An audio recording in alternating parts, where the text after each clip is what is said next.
Mawana moto oyo atelaka moto, mawana oyo ateke lika na ye pa na moto, kasi sengo na oyo atelaka Yesu Kristo libanga na talo pambate, ba banso batelaka motema, ba yokisa makasoni soki mokete na bino banso, ba bozui libakwa kolanda basango ba Kristo mokolo mwa lelo to tombe na bino banso, bolandi malamu. Donc la connaissance. Puisque tu as rejeté la connaissance, je te rejetterai et tu seras dépouillé de mon sacerdoce. Puisque tu as oublié la loi de ton Dieu, j'oublierai. Et tout le monde, les ambassadeurs pour Christ, APC na mokuse na bokamba ya mosakoli gari kenge, bango mobu oyo nzambe apesi mosali na ye gari kenge, et moniseli na koloba na oetali la possession de votre héritage. Lomingo na lomingo pe mikolo oya poso basanganaka bazai kolakisa bana nzambe boni boni mokliso ya solo penza akoki ko posséder héritage na ye. Lomingo oyo mote mokolezaki bongo mosakoli Samuel tolanda nini atalisi biso. Et maintenant, ça qui n'a pas marché avec Paul. Alors, il faut à un moment donné, il s'est arrêté. Il y a télémaca. Un sujet de lutte. Une conquête. De tous les jours. Paul, en parlant de Galates. Naboye mosakoli gari kenge akobenga libuta bana nzambe mokolo ya bale oyo tope le 14 février na mokolo monene akogumba melankolo pe akebisi bilenge basi pe mibali na nteke oyo munguna satana amemi na mokili pona kobungisa libota bana nzambe na oyo ebengami Saint Valentin. Yango wana mbula na mbula mosakoli gari kenge ayeba ko mokolo le 14 février ko bengisa bana nzambe koya kugumba melankolo. Bandeko ya communauté des assemblées chrétiennes, voici l'homme bango babaki bongo mokolo ya lomingo eye kokutana na libanda ya isike bengami palais du peuple nantina na kobonzela nzambe mobu oyo tozali na yango ya solo penza ndenge boze komona na bilili bana nzambe ya lisanga ena na bokambami ya mombo na nkolo François Mutombo baeki meke nantina na kobonzela nzambe mobu ya sika boye baete yambo penza bazalaki bongo na losambo ya mokolo na mokolo na masanga na bango nyonso na ntina na kutika mubu oyo na maboko na tata nzambe tolanda boni yango elikaki. Je suis sauvé,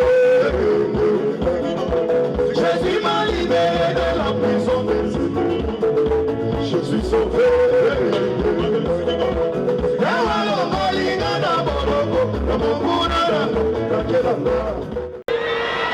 parce que le climat a obéi selon nos prières. En tout cas, que Dieu soit loué et qu'il te bénisse aussi. Avant de passer à autre chose, on a soutenir Mosala na Nzambe na Mosala oyo azali kosala ya Nzambe lokola bengi bana na Nzambe ete baya kosambela ete totongisa mbula na biso ya 2023 na maboko na Nzambe nde toye lokola bana na Nzambe lokola basali na Nzambe tomema mbula oyo totya na maboko na Nzambe ete Nzambe apambola bana na Nzambe accompagner bana na Nzambe na mbula oyo. C'est une bonne réussite. Les gens qui sont venus, ils ont confiance en l'homme de Dieu. Ils savent qu'il a la grâce, ils savent qu'il a l'option et qu'il a des mots à dire sur chacun pour pouvoir les bénir. C'est pour cela qu'ils sont venus.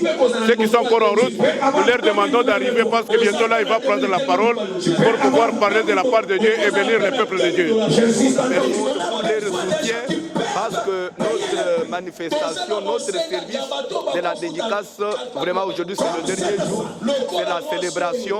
Vraiment j'ai dit merci à tout le monde et à Dieu vraiment pour cette victoire. Kambona Nzambe, la fidélité et pas Nzambe pas la fidélité na ye. Ongana ko le bezali ke tima ya musala munene kolala na se kolia nunda ko se privé na makambo ebele Nzambe ya la fidélité lelo bato bakobika fidélité na ye.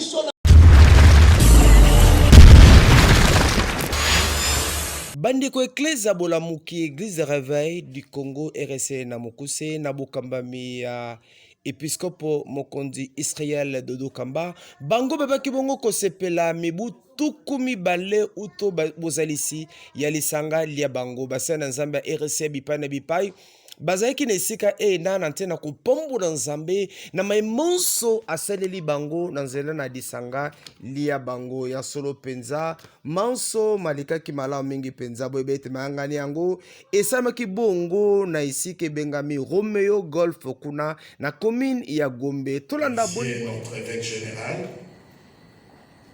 La fois passée nous étions au salon rouge ou vert.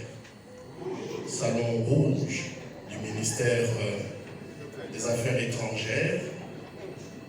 Il a posé pour nous sa vision et ce qu'il est en train de penser pour l'église de Réveil. Et quand on a quitté, on est parti pour partager un repas ensemble.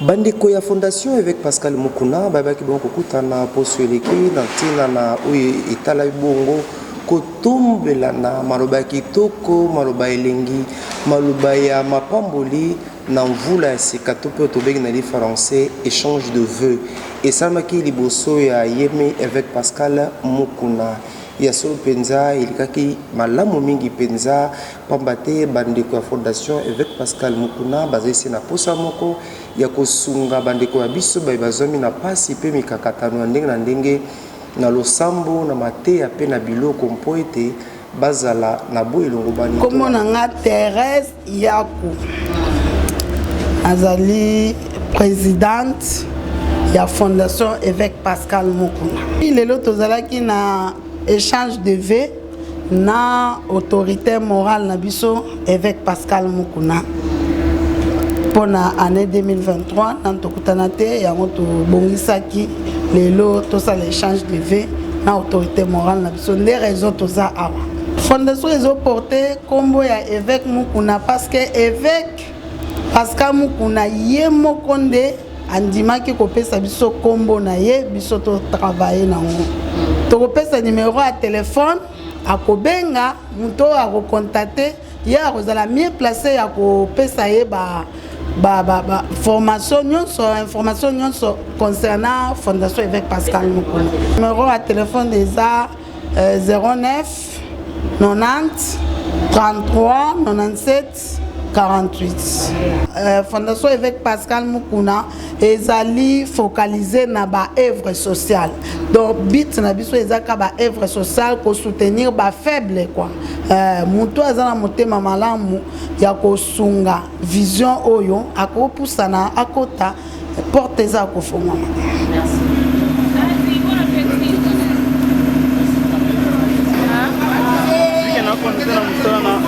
Na tira ta chucho do bien.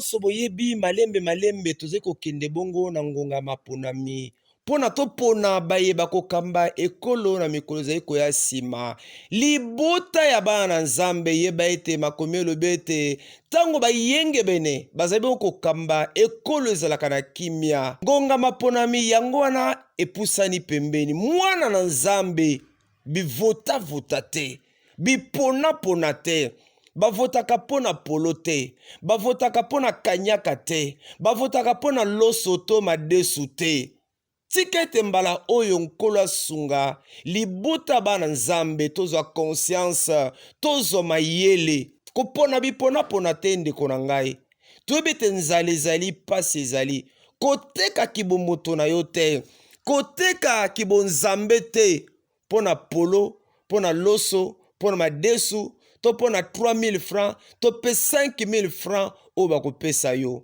kende mbangu kozwa carte électeur na yo po ete sima mikolo oyeba kopona bato ya mayele bato ya bwanya, bato bazali na etatoli ya malonga, bato babangaka nzambe, bato bazali na bolingo ya mboka, libota bana nzambe pe basali na nzambe. Etumbelo ezala esika ya campagne électorale te. Etumbelo ezala esika kopesa bayi politiki maloba te pona koloba biloba loba. Ngonga oyo pe mvula oyo tozwa mayele koba na nzambe. Koteka bokonzi te pona tol, pona piano to pona bakiti ya plastique.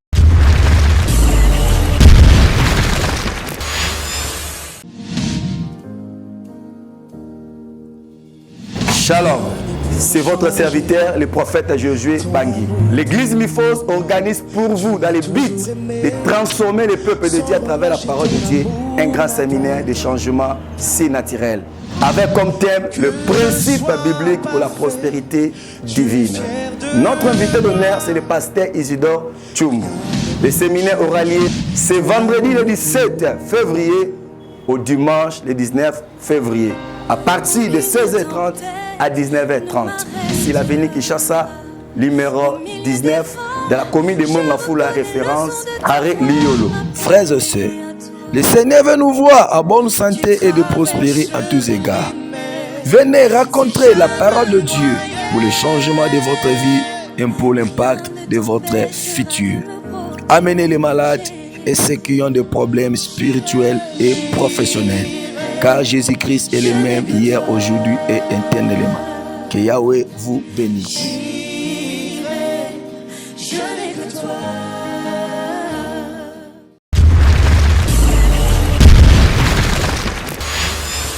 Si tu as la grâce, tu vis sous la grâce de Dieu et tu marches avec Jésus, bien-aimé, même façon à Koloba, les gens vont comprendre que celui-là vit sous la grâce. Et deuxième principe, les chrétiens qui n'ont pas le temps pour chercher la connaissance de Dieu, alléluia, souvent passent leur temps seulement à parler de n'importe quoi. Parce que dans moi, l'apôtre Samuel, je regarde à ma droite, je vois un ami pasteur que Dieu a fait grâce. Et ce pasteur évolue bien, puisque j'ai pas la vie de prière pour aller peut-être demander à Dieu comment il a fait pour être là. Il faut que mon oiseau vivre sous la grâce.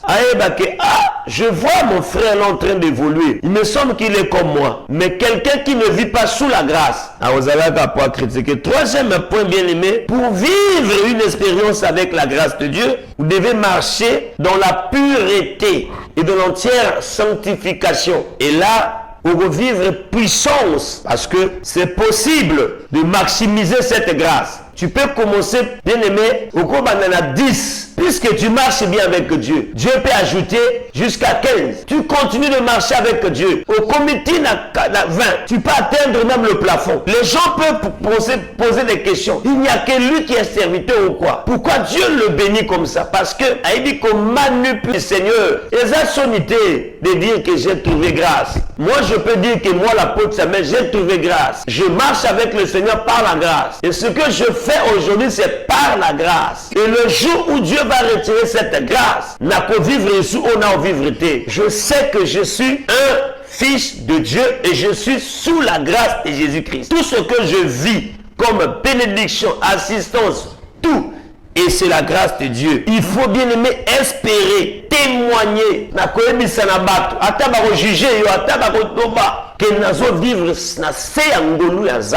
Quelqu'un qui vit sous la grâce, tu ne peux pas l'arrêter. Même si tu le juges, tu le critiques, ou bien on salue tout. Quelqu'un qui vit sous la grâce est spécial.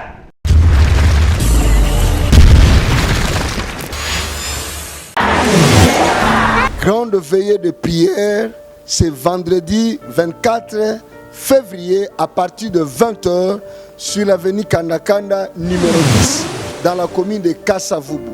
Na Bengi Sibino. Bandeko ya Kinshasa, bandeko ya Brazzaville, Zinga, basali ya Nzambe, bino nyonso oyo bondimaka, ministère ya moto na Nzambe oyo, l'évangéliste Guy Daniel, l'homme de toute est fini. Butu kaka moko et quoi affecter ministère na yo, butu kaka moko et quoi affecter vie na yo et quoi affecter musala na yo. Mosali ya Nzambe, prophète, pasteur, docteur, apôtre, évangéliste, corps du Christ mobimba ya Ngumba Kinshasa, ya Brazzaville, pe ya Nzinga Nzinga, oyo bozolanda biso. Boya butu ya le 24 février. Et bongo maman na likambo ezani na koluka o lisusu. Je te chercherai encore. Tango zoya lobi na ke koluka e lisusu. Tika Nzambe ya lola apambola bino, apambola bino, apambola bino, apambola bino. Que Dieu vous bénisse. Puissance. Ça commence déjà là-bas au fond.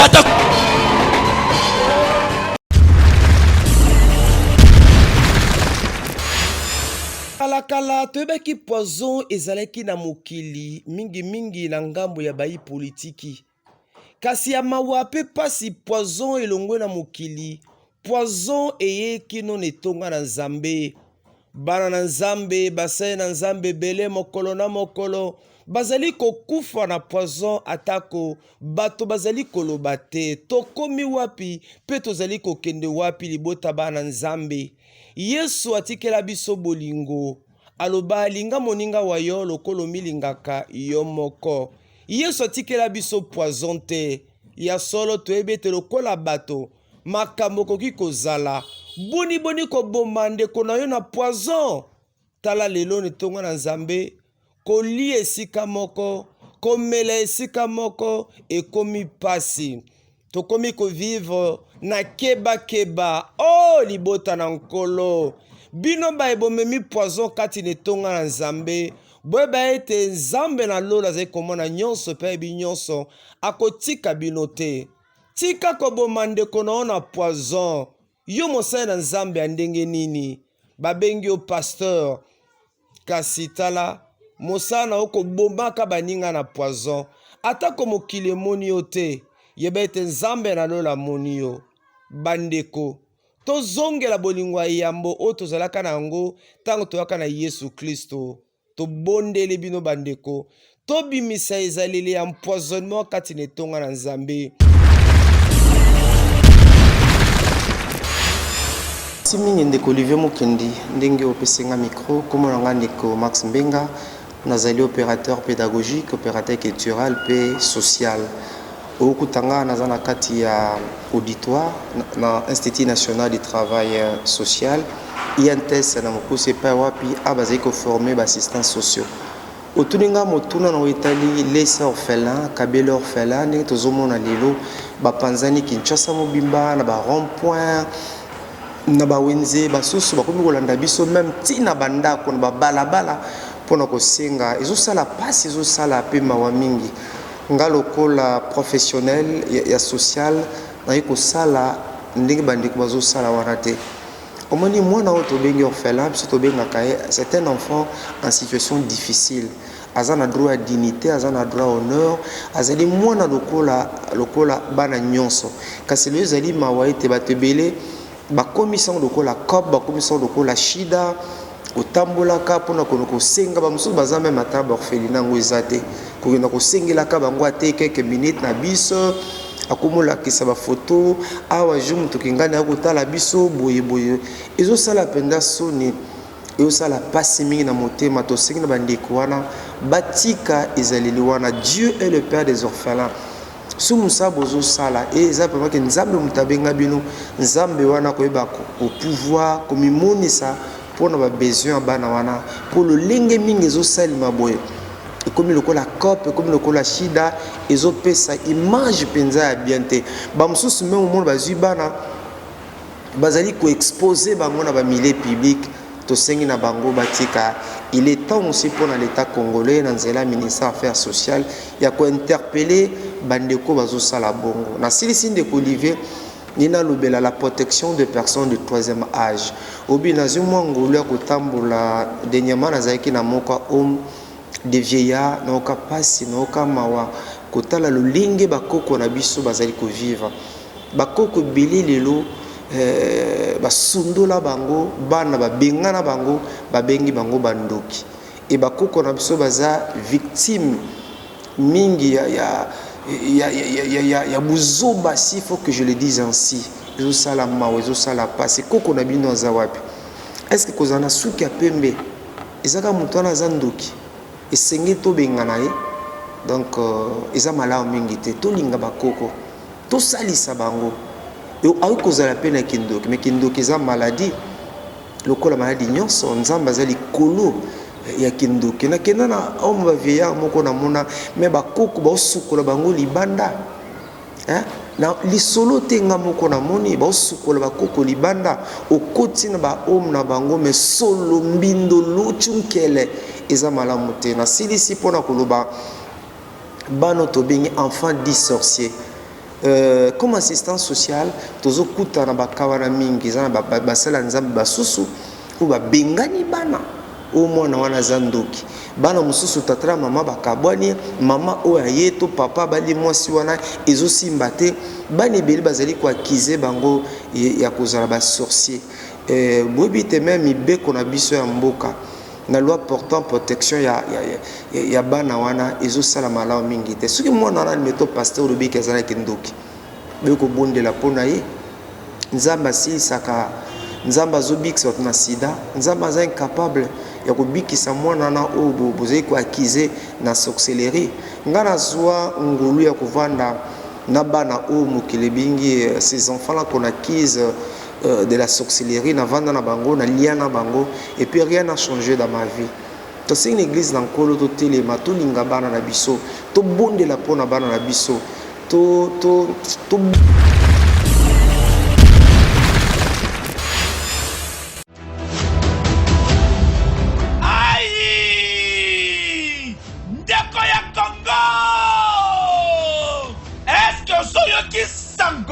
Ya CPC 2023 Congo pour Christ avec l'évangéliste international Kizamina Kibila Jean-Oscar, l'homme de Dieu, l'homme de feu.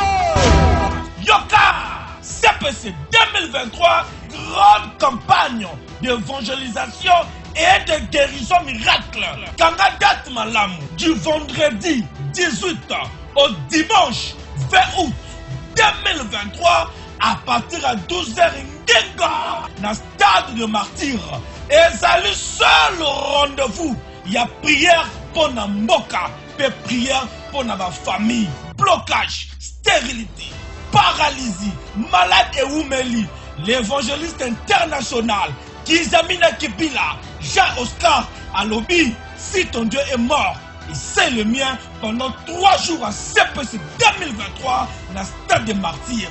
Kobo Sanate, conférence des ministres, des serviteurs et servantes de l'Éternel du 15 au 17 août 2023 dans le quartier général. Il y a ministère la puissance du nom de Jésus-Christ. Oyo et Zoami, na croisement Capella et chaussée de Guimoueza numéro 8. Quartier Yolo Sud, commune à Kalamou, référence Maître Taureau. Ah! Pour la CPC 2023, Gana Zangate.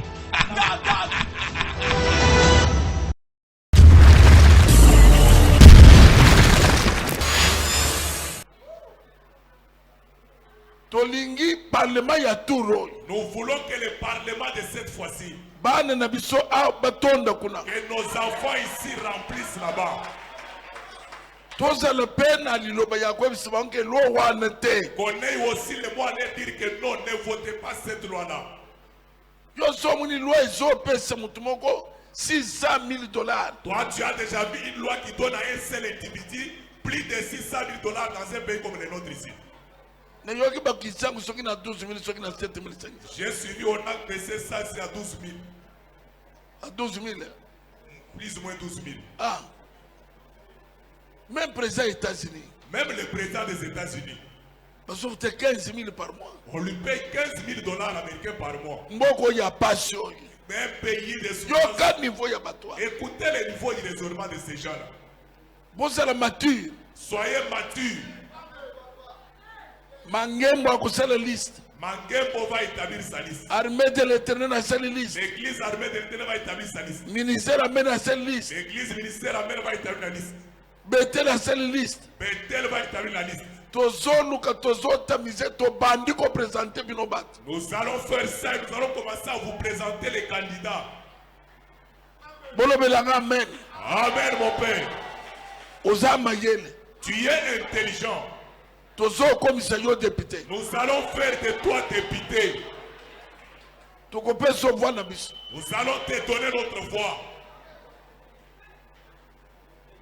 Je ne sais pas si vous avez entendu. Je ne sais pas politicien que vous avez un dis aux politiciens, vous avez un grand os à croquer. Pour que quelqu'un postule, par parti politique. Il passe par un parti politique. Dieu l'a déjà aidé. Le président Pogoté a déjà un parti politique. Tous les enfants de Dieu, vous allez adhérer. Et nous allons vous voter. Amen. Votez utile.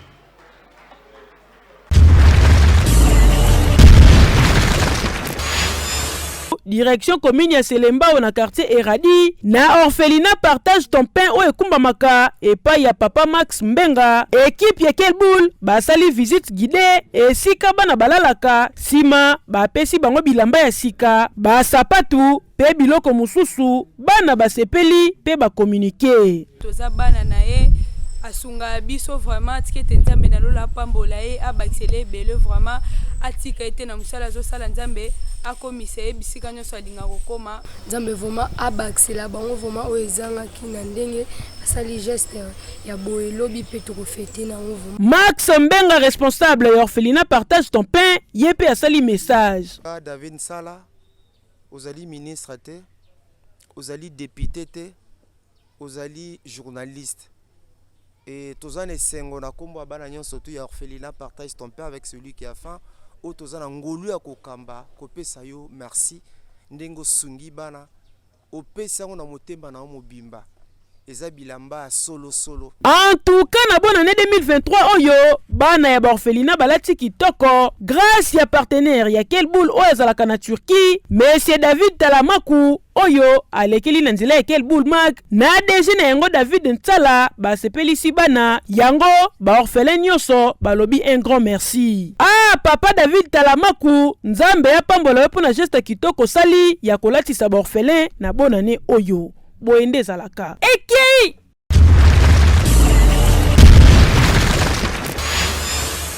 Biso tolobaka makambo te pona koloba. Biso tozali koloba makambo o nzamba ke koyebisa biso. Mboka na biso ezali mboka na nzambe. Nzamba azali sima na makambo nyonso ezali kolekana na mboka pona kosunga bato na ye. Basoda na biso baza bango mo te nzamba azali ko accompagner bango. C'est pourquoi tokoyebisa bana na nzambe nyonso ete mabolongo na biso ezali na se pona kosunga FARDC esika bazali kobunda pona kobimisa munguna na mboka na biso. Biso toke luka mutu bitumba te batu baye ko luka biso. C'est pourquoi biso lokola basala na nzambe tozo sambela ete nzamba akitisa mampinga na lola ete bamona moyen kopesa mboka na biso kimi. Na sa koyebisa yo gouvernement epesi biso mbongo te. Musala na nzambe tozali kosala ezali gouvernement te ekei kocha biso na musala na nzambe. Nzambe nda bengi biso na musala na nzambe. Tozolo ba makambo nzamba yebisi biso. Ndeko na ngai naza koyebiso na se na mokili oyo eza na mutu te azali bon père lokola nzamba zate. C'est-à-dire maloba biso tozolo ba eza maloba ya nzambe ya bana na batu te. Biso tozali lokola basali na nzambe poto kende ko soutenir mboka na biso. Tozo soutenir seulement mboka. Tozo tika bakonzi na mboka na maboko na nzambe. Tozoli kotika basoda na biso na maboko na nzambe. Musala na biso ba pasteur ya ngwana. Biso tozo sambela de façon que nzambe na lola akende ko accompagner bakonzi ya mboka, akende ko accompagner basoda na biso, a confondre ba ennemi. Puisque quand na biso ezapé na ba ennemi, il faut nzambe tozali ko sambela prière na biso ezali nzamba confondre ba ennemi ya Congo. Ba ennemi ya FARDC nzamba confondre ba. Bozalaki ebele ya kolanda basanga ba Kristo mokolo mwa lelo tika ete nkolo apambola bino mpe azali yano na mikumba mya bino bolembete basolisanga miso na biso